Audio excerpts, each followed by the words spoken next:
Timothy Russell, and I'm president of Estate Planners of Arkansas. So probate is the court process where you transfer legal title from when you pass away to your heirs.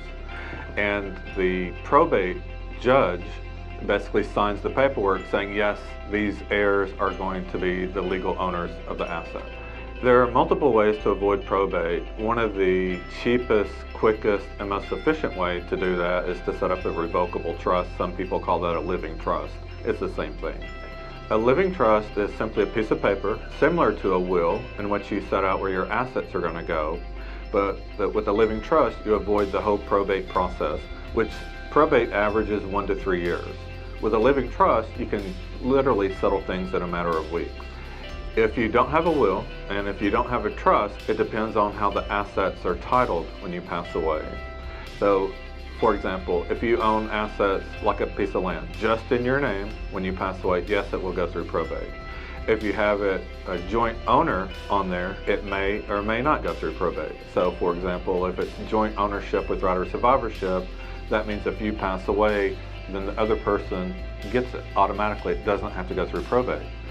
But there's more than one type of joint ownership. There's another type of joint ownership called tenants in common. You pass away, your share goes to your heirs. It does not necessarily go to this other person. So then your half has to go through probate. There are 3 main drawbacks. One is that it takes a long time. State law says it must take at least 6 months, but in reality it's going to take 1 to 3 years before everything is settled. That means that your heirs can't use the assets until the probate is over 1 to 3 years later. It's expensive. You can figure that between 5 to 10% of the value, the gross value of everything going through probate is going to pay for attorney fees, executor fees, court costs, appraisal fees, advertising costs. So the probate is expensive. Also, it's public. When you pass away, your will is filed in the county courthouse in the public records.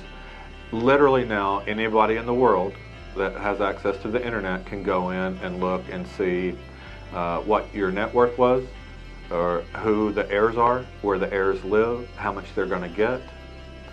So that is public information spread out literally now with all the courthouses being online. Anyone in the world can go in there and look at it for free. So if you have a living trust, typically there is going to be a will that goes along with it, but it's a special kind of will. It's called a pour-over will, like P-O-U-R, like pour water out of a pitcher. And its one function is to say if you die with some asset in your name as a person that was not in the trust, that pour-over will says put it over into the trust. It's a backup plan. I have clients that forget to tell me about land that they own or bank accounts, or after they set up the trust, they forget to open up a new account in the name of the trust, or they buy a new piece of land, they forget to buy it in the name of the trust. That's the backup plan. So probate is not always a bad idea. For example, I have clients that will come to me who are mad at their kids. They want to leave everything to them, but they want to make it as difficult as possible on them. So we'll just set up a will and run it through probate, because it just drags out.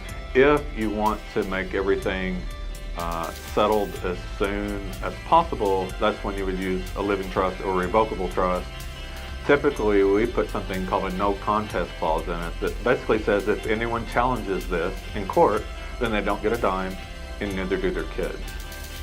So it can be settled in a matter of weeks, and that doesn't give people, you know, the heirs who want to fuss and fight, it doesn't give them time. You should plan for all your assets to avoid probate. So if you set up a living trust and you put all your assets in it but a bank account, well then the bank account has to go through probate.